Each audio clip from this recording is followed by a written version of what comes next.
episode of the Big Donch Show. Today, we're going to be recapping week 13 of the NFL season. Just a reminder, subscribe to my YouTube, Big Donch, and follow me on TikTok and Instagram. Today, excited. All right, this week was a great week of NFL football. And I'm doing more live streams. Like I said, I got to keep putting out these live streams. I'm using new software, doing everything I could. Hopefully, the screen looks pretty good. Definitely better than my last live streams I've been doing lately. Use a different app, right? It's better this way. I use Streamlabs.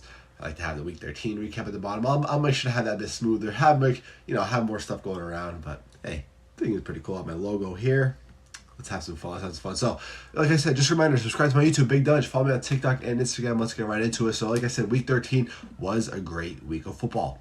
I must admit, I'm not wearing my Steelers hat. We lost. We got embarrassed at the Cardinals. But I will say, it was still a great week of football. We had a lot of shootouts, a lot of good games, a lot of very good games. Let's take a look at that. Cowboys and Seahawks. Thursday Night Football was a great game. Seahawks choked. There's really nothing else to it. DK Metcalf, what a game by him. 6 receptions, 134 yards, and 3 touchdowns. Geno Smith had 3 touchdowns. How's it going? It's a Potty Brown podcast. I'm not really talking to anybody right now. That's usually how these live streams go with football. But hey, I appreciate you stopping by. Shout out to your channel. Dak Prescott had 299 yards, 3 touchdowns. Tony Pollard had 20 carries, 68 yards and a touchdown. CeeDee Lamb had 116 yards and a touchdown. Seahawks move on to 6-6. They scored 35 points. Cowboys scored 41. They're 9-3. Cowboys are looking like one of the best teams in the NFL still. Dak Prescott could be the front runner for MVP. It's crazy how that happens. He gets a lot of hate. I think he's a good guy. I don't like the Cowboys, but I can't hate Dak Prescott. I really can't hate anybody, right? I think he could be an MVP front runner. Let's take a look at the Colts and Titans. Another great game. Was not expecting that to be a great game. Not expecting that to be a high-scoring game. Colts win 31-28. Gardner Minshew had 2 touchdowns. Michael Pittman, 11 receptions, 105 yards, and a touchdown. Will Levis is playing very good for a rookie quarterback right now, and that's very impressive. I was rooting for Will Levis. He was getting a lot of hate going into the draft as well. Did nothing. He was kind of weird putting mayo in his coffee, eating banana peels. That's pretty weird, right? But don't hate him as a player. He had a lot of potential. I remember watching him against the Steelers. He played very good football, and I was glad to see that. Glad to see that right now. He's playing good football for the Titans. I think that he could be that future for the Titans. Derrick Henry, doing what he does best, 21 carries, 102 yards, and 2 touchdowns. DeAndre Hopkins, 5 receptions, 75 yards, and a touchdown as well. Titans move on to 4-8. They're not out of playoffs yet, even though they lost. Colts, 7-5, doing very good. Happy for Gardner Minshew. Brings up the question now with the future with him. I think they're still going to roll with Anthony Richardson, but I think this is still good for Gardner Minshew. It can open up more options for him for other teams. Alrighty, I'll take him on the Pittsburgh Steelers. No problem. Falcons, Jets, snooze fest. Falcons won 13-8. This was in New York. Jets are 4-8 now. They're choking it now. Also, obviously, Aaron Rodgers goes down, but he comes back. He's coming back. He's in the 21-day window right now. He'll be coming back in about 2 or 3 weeks, which is crazy for an Achilles injury. Tim Boyle, I don't even know why he's still in the NFL. 148 yards and an interception. Dalvin Cook, I have no clue what happened to him. He fell off, 35 yards. And then Xavier Gibson, 5 receptions, 77 yards. Desmond Ridder, 121 yards and a touchdown. This was just sloppy football, but the Falcons are somehow still in it. They're leading their division, 6-6. They won 13-8, though. That's embarrassing. That was just a bad game. I shouldn't say it's embarrassing. A win is a win. I can't really talk much. But it's just embarrassing what that NFC South is like. Lions, Saints, another good game. Jared Goff, 213 yards, 2 touchdowns. The Saints, I should say, are way better. They should be way better right now. They're sitting at 5-7. They lost. They're a quarterback away, really, from being good. Derek Carr, I really trust him. I really supported Derek Carr and the Raiders. I really like Derek Carr. I was a fan of Derek Carr. He doesn't have it anymore. 226 yards, touchdown, interception. His game wasn't that bad right there. But he is playing some bad football. He got subbed in for Taysom Hill after Taysom Hill was subbed in for him. Fans were booing him. I don't respect that. I don't like that. You shouldn't be booing your own quarterback. Obviously, it's going to make your quarterback not want to play good. Or just it has a lot of pressure on him. You don't boo your fans. As a Phillies fan in baseball, we boo our fans a lot. Or we boo our players a lot. I hate it. There's no reason for it. Taysom Hill, though, it's insane what he does. 59 yards and a touchdown on the ground. He plays everywhere. Chris Olave, 5 receptions, 119 yards. Jared Goff, 2 touchdowns. Jamar Gibbs, 60 yards. And Sam Laporta. Hey, I thought the Lions should have picked Michael Mayer in the draft last year. I thought they should have picked Michael Mayer as a Notre Dame fan. I thought he was going to be one of the best tight ends as a rookie. That wasn't the case. They picked Sam Laporta over him. And Sam Laporta definitely, though, proved me wrong. He's playing good football right now. Lions are 9-3, so they're coming up their loss last week against the Packers on Thanksgiving, which was tough. They shouldn't have did that. And hey, they're still rolling though. They'll be in the playoffs anytime. Texans Broncos, another good game. Texans win 22-17. Russell Wilson, he played good football. Even though he had 3 interceptions, he still played solid football. I know, it sounds crazy. 186 yards, a touchdown, 3 interceptions. I know. But he still played pretty good football. Defense choked that. Javonte Williams, 46 yards. Cortland Sutton, he has like 2 receptions a game, but he usually always scores a touchdown and has like a big, reception. 2 receptions, 77 yards and a touchdown. C.J. Stroud, 274 yards and a touchdown. Dameon Pierce, 41 yards and a touchdown. Haven't heard his name much this year, but glad he got in. Nico Collins, 9 receptions, 191 yards and a touchdown. Tank Dell out for a season. Thankfully, I had both receivers, Tank Dell and Nico Collins. They're going to be good, though, in the future. Nico Collins now, he's going to get a lot more targets over the years or over the next couple of weeks. Texans are 7-5, Broncos 6-6. So Broncos, their comeback comes to an end, but still 6-6. They still, anything could happen. They still could get in as a wild card spot. Let's take a look now at the Patriots and Chargers. 6-0 Chargers. 2 teams who are bad and they shouldn't be. Patriots are a quarterback away from being good. And the Chargers, their head coach away from being good. You can't score 6 points like that. Patriots defense is very good. But the Chargers offense is very good. Austin Eckler, Justin Herbert, Keenan Allen. You got to score more than 6 points, man. You got to score more than 6 points. I mean, that's really it. Then the pick off of Austin Eckler only had 18 yards rushing off of 14 carries. That's not good. Keenan Allen, 5 receptions, 58 yards. Justin Herbert, 212 yards. Bailey Zappi, 141 yards. It's all a mess in Patriots. They're obviously tanking for a quarterback. Who they're going to get, I don't know. Caleb Williams, Drake May, I don't know. I don't know if Bill Belichick can make that right decision. We never really saw Bill Belichick make a decision like that because he's always been just so good. I can't remember the last time he had a pick, that early in the draft. So I don't know what he's going to do. Now, let's get it over with. Cardinals, 24, Steelers, 10. Playing down the competition, like always. That's the Steeler way. That's the Mike Tomlin way. That's just how it is. I was expecting us to win by at least 10 this week, coming off a win last week, Nomad Canada. I said, don't hype up the Steelers too soon. Don't hype up our offense too soon. Don't hype up Kenny Pickett too soon. I was saying that on Instagram comments. People were calling me fake fans, don't understand football. I said, all right. And guess what happens? Kenny Pickett leaves the game. We put up 10 points against the Cardinals at home. It just is what it is, man. I had to tell you. I told you. Usually with these shows, not trying to have a big ego.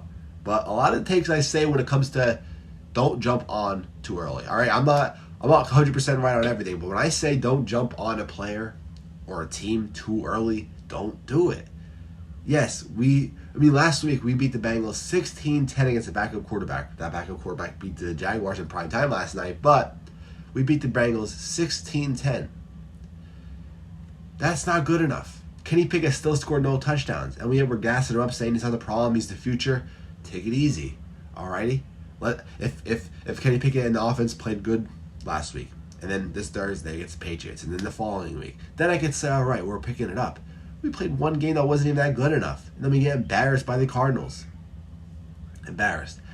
Stop, hyping up teams and quarterbacks too early. Just don't do it. Steelers, we're 7-5 right now. We play the Patriots this Thursday at home, a game that we should win.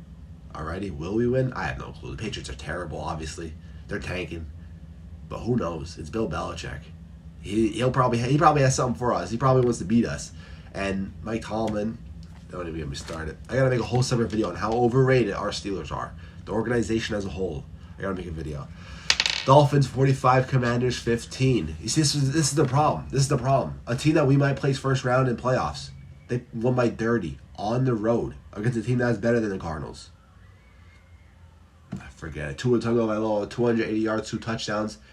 Devontae Kane, 2 touchdowns. What is wrong with this dude? Why is he always scoring multiple touchdowns? I swear he's having a great season. Him and Raheem Mostert. Tyreek Hill, 5 receptions, 157 yards, and 2 touchdowns. The offense is crazy. These guys are crazy. Sam Howell, 127 yards and a touchdown. I messed that all up. 127 yards and an interception by Sam Howell. He's inconsistent a bit, but the offensive line is terrible. The coaching is bad. Brian Robinson Jr., 53 yards. Curtis Samuel, 65 yards. Commanders are 4-9. Dolphins 9-3. But I think, Sam Howell had 2 rushing touchdowns. He has a lot of rushing touchdowns this year. I knew he scored some touchdown. I knew that wasn't right. But it was a rushing touchdown, not a passing touchdown. Buccaneers 21, Panthers 18. Panthers clear house. They clean house, and they still lose already. Mike Evans is insane. What a game by him. 7 receptions, 162 yards, and a touchdown. Rachaad White had 84 yards and a touchdown. Baker Mayfield, touchdown, interception. Bryce Young, interception, no touchdowns. Chuba Hubbard, 104 yards and 2 touchdowns. Panthers 1-11. I keep forgetting they're the worst team. I keep thinking the Patriots are the worst team in the league, but it's Panthers. They're not going to get a quarterback first round, obviously. They're going to stick with Bryce Young. It's too early to tell if Bryce Young's a bust. They're in a terrible organization. Buccaneers are 5-7, though. So they still have a chance to sneak in that terrible NFC South. Let's take a look at the 49ers, Eagles. I'm so happy to see this. Steelers got blown out by the 49ers earlier this year, but I hate the Eagles. 314 yards, 4 touchdowns by Brock Purdy. He led the 49ers to win 42-19 over the Eagles. 49ers are 9-3, Eagles 10-2. Jalen Hurts had a passing touchdown, had a rushing touchdown. Chris McCaffrey, of course, had his touchdown with 93 yards rushing. Deebo Samuel, 4 receptions, 116 yards, 2 receiving touchdowns. But here's the thing. And he also had a rushing touchdown with 22 yards. So, hey, Deebo Samuel's crazy. And Brock Purdy's playing good football, but he needs to have, obviously, a good team around him. It shows that. Jalen Hurts was our leading rusher with 20 yards. A.J. Brown, 114 yards, no touchdown. Devontae Smith, 96 yards and a touchdown. The Eagles have a pretty tough schedule heading up, though. They're going to make playoffs, but still. Tough schedule. It proves, though. It's going to test them, are they really a solid team? Losing to the 49ers doesn't prove anything, really. I mean, it happens, but getting blown out, 42-19 at home, that says something. Rams, 36, Browns, 19. Browns got elite Joe Flacco. He had 2 touchdowns, interception, not terrible. Matthew Stafford, 279 yards and 3 touchdowns. So good for him. Puka Nacua, 105 yards and a touchdown. Kyron Williams, another touchdown. He's playing great football. Go Irish. Rams, 6-6. Browns, 7-5. I hate the Browns. Sorry. Anyway, listen, the Browns fans are just terrible. I'm telling you. As a Steelers fan, no one's more annoying than Browns fans. I guess that's when you're just bad forever. You get to, you don't know how to act. You don't know how to control yourself once you start getting a little good. Packers 27, Chiefs 19. This game was surprising. Packers, Jordan Love playing good football, 3 touchdowns. Mahomes, 1 touchdown, interception. They win 27-19. Chiefs are 8-4. Packers 6-6. They're playing some pretty good football. Isaiah Pacheco, 110 yards and a touchdown. Travis Kelce, 4 receptions, 4 receptions, 81 yards. And the last game of the night, of the week, these were just good football games this week. Bengals, 34. Jaguars, 31. In overtime, Bengals win. Bengals are 6-6 now. Jaguars 8-4. Jake Browning, 354 yards and a touchdown. Trevor Lawrence, 258 yards and 2 touchdowns, but he left the game early. Ankle injury, did not look good. Joe Mixon, 68 yards and 2 touchdowns. Travis Etienne, 45 yards and a touchdown. Evan Ingram finally got a touchdown. And Jamar Chase, 11 receptions, 149 yards and a touchdown. That is, ladies and gentlemen, the Week 13 recap. Happened quick. The season is coming by fast. And listen, we got playoffs coming up. It's gonna be stressful as a Steelers fan, like always. As always. Okay? We're gonna go 9-8, sneak in. Tomlin gets praised for his overrated winning season. And then we get blown out first round. Not looking forward to it, but some good football.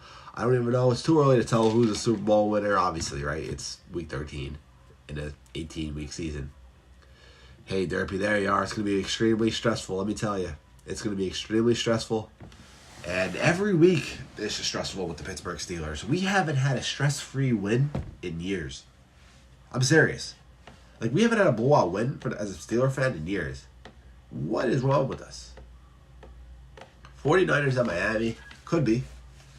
I mean, I might not like to admit this, but could be the Ravens. Definitely not the Steelers. Could be the Ravens, the Dolphins, and don't count the Bills out, dude. Don't count the Bills out. Just trying to think. I can't think of it. And Chiefs. Never count the Chiefs out either. That's if they have Super Bowl. What does that mean?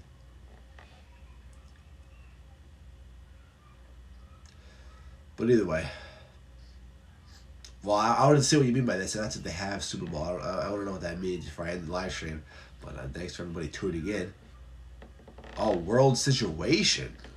You think that there's a world situation? Something's gonna happen in this world that we want the Super Bowl? I don't know. Do I want to know? Bills windows closed? I don't think so. I think if the Bills get into playoffs, they have a chance. They have a chance. I think the Bills do have a chance to get into the playoffs, no matter what their record is. I think they can turn it around. They still have a very good team. Turn it around. But the world situation, man, that's crazy. I ain't gonna lie. But yeah, hey, if you want to keep coming, then the live stream will be here once that's uploaded. But I appreciate everybody watching. Make sure to subscribe, leave a like, comment. Yeah, it could be all over to Bills. I'm out, guys. Peace.